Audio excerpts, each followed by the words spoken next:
अभी कल की न्यूज है जो केरला के अंदर हुआ, बच्चियों को, नकाब वाली बच्चियों को स्कूल के अंदर जाने नहीं दिया गया।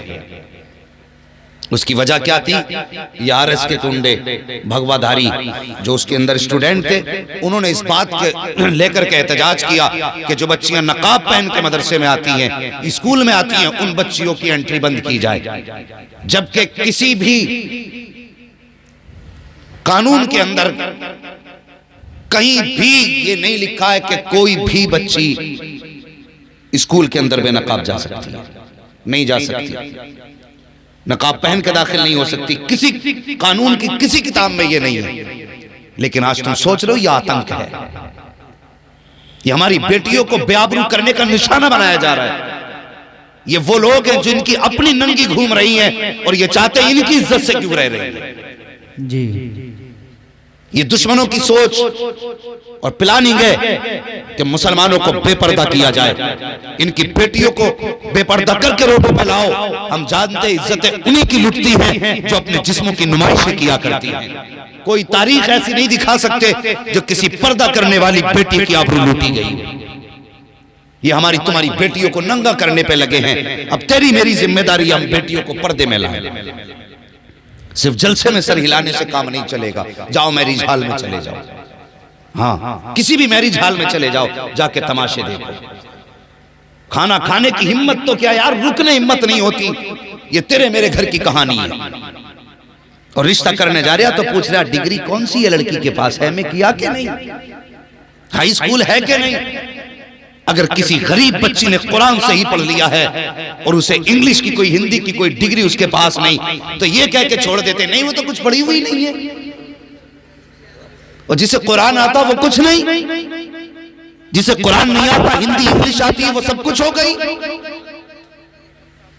ये हमारी अकलें हैं। हम कौन सी कौम को, हम कौन सी नस्ल देना चाह रहे हैं, कभी ख्याल किया?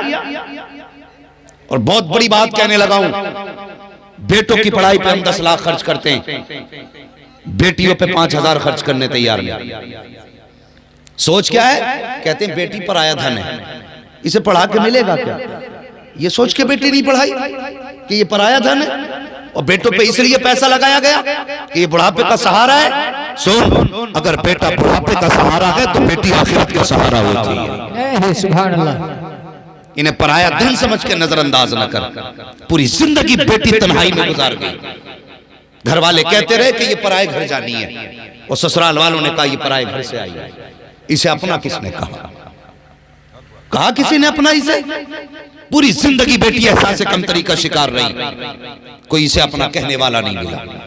अगर ससुराल में नुकसान हुआ तो तेरे बाप ने दिया है क्या? घर में नुकसान हुआ तो बाप ने कह दिया तुझे क्या, तू तो तोड़ के पराए घर चली जाएगी। और यार कभी तो कोई से सीने से लगाने वाला होता। खुदा की कसम बेटी को सीने लगाया मेरे हुजूर ने, और उस दौर में लगाया जब बेटी को कत्ल करने पर फख्र करते थे। हुजूर ने फातिमा को सीने से लगा के कहा था लोगों तुम बेटियों को कत्ल करने पर फख्र करते हो, आज ऐलान करते हो मेरी फातिमा मेरे जिगर का टुकड़ा है। सुभान अल्लाह, सुभान अल्लाह। हुजूर की सुन्नत समझ के बेटी को जिगर का टुकड़ा कह लिया।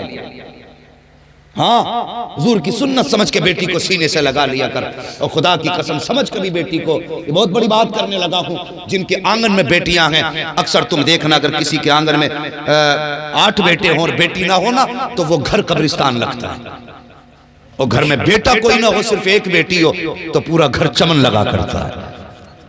बेटी के कदमों की बरकत ही अलग है। और जो परदेश से सफर करके आने वाले लोग, जो मजदूरी करके आने वाले लोग मेरी बात सुनेंगे और तस्दीक करेंगे। तुम कितने भी थक के आ जाओ, तुम्हारे घर के अंदर अगर 1 साल की बच्ची है, 2 साल की बच्ची है, 6 महीने की बच्ची क्यों ना हो, जब वो तुम्हारे सीने पे आके लेटा करती है, खुदा की कसम सारी थकन का एहसास दूर हो जाया करता है। ये बेटी के कल्ला ने कदमों में बरकत रखी है। आज किसी बेटी को नजरअंदाज किया जा रहा है। कल भी बेटी मारी जा रही थी, आज भी बेटी मारी जा रही है। कल पैदा होने के बाद बेटी मारी जा रही थी, आज पैदा होने से पहले बेटी मारी जा रही है। कल जिंदा तड़गोल की जाती थी, आज जवानी में बेटियां कत्ल की जा रही है। तुम्हें खुदा का वास्ता, अगर जिंदगी दे नहीं सकते हो तो तुम्हें जिंदगी देने का अधिकार भी नहीं है। अगर तुम किसी की जान मार नहीं सकते हो तो जान तुम्हें छीनने का हक भी नहीं है। बेटी को बेटी की निगाह से देखा करो, ये तो बरकत का सबब होती है, ये तो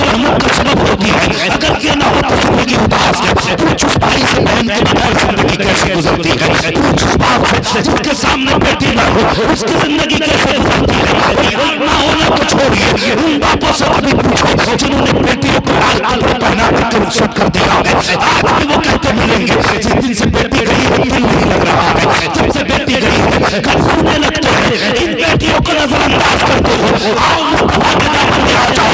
अगर 50,000 बेटे की तालीम पे खर्च करते हो तो 20,000 बेटे की तालीम पे खर्च कर दो। दावे के साथ कहता हूँ तेरा बेटा तेरी कब्र पे या तो शब बारात में जाएगा, या शब कदर में जाएगा, या चांद रात में जाएगा, या किसी ईद के दिन जाएगा। जब अगर याद आएगी तब हाथ उठाएगा। लेकिन अगर बेटे को कुरान पढ़ा दिया तो सुबह कान खोल के सो। अगर सुबह का सवेरा होगा, सूरज निकलेगा तब भी बेटी बाप के नाम का कुरान पढ़ेगी, सूरज छुपेगा तब भी बेटी बाप के नाम का कुरान पढ़ेगी। यार ये वो ज़ात है जो सब कुछ भूल जाती है, अगर रहता है तो बाप का प्यार है। सुभान अल्लाह।